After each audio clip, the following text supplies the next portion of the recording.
ทุกคนวันนี้บ่าวทอนมีเมนูเด็ดผัดเผ็ดปลาไหลคนแกงครับ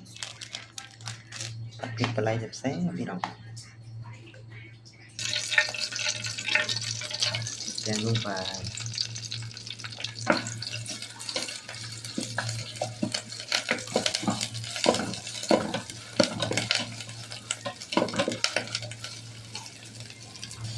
ตอนนี้ปลาไหลลงครับ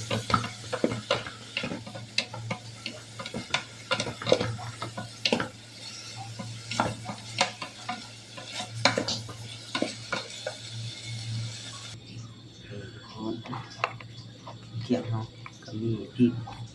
ใบมะกรูดมีขึ้นช่ายแล้วก็มีกระส่าย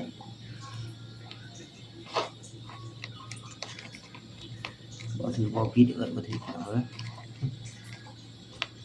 แล้วก็มีพริกไทยนะ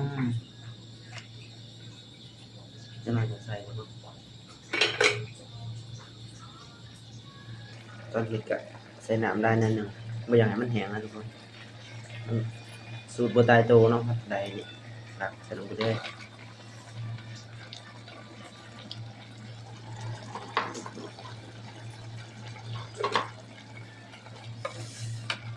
บ่ได้ใส่กระทะทุกคน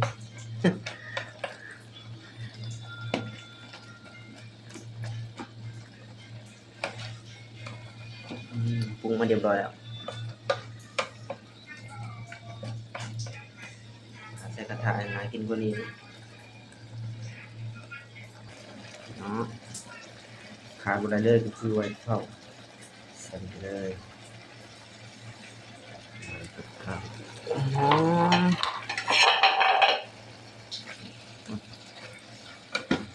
น้ำมันก็แห้งนะกำลังดีเลย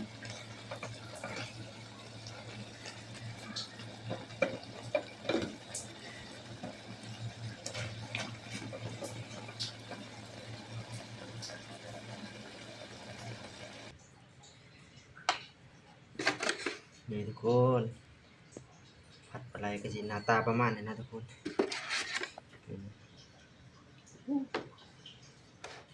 ทุกคนซีบมึงก่อนคำแรกจะแสบเขาได้กินเท่าไรกับบ่พอแล้วพี่น้องเพราะว่าผัดปลาไหลมันแสบเขาได้กินเบิดหม้อเลยแหละ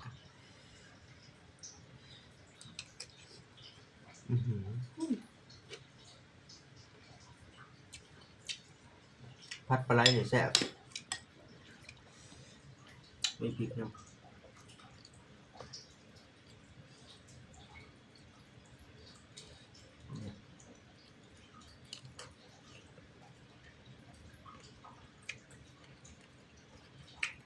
แซ่บทุกคน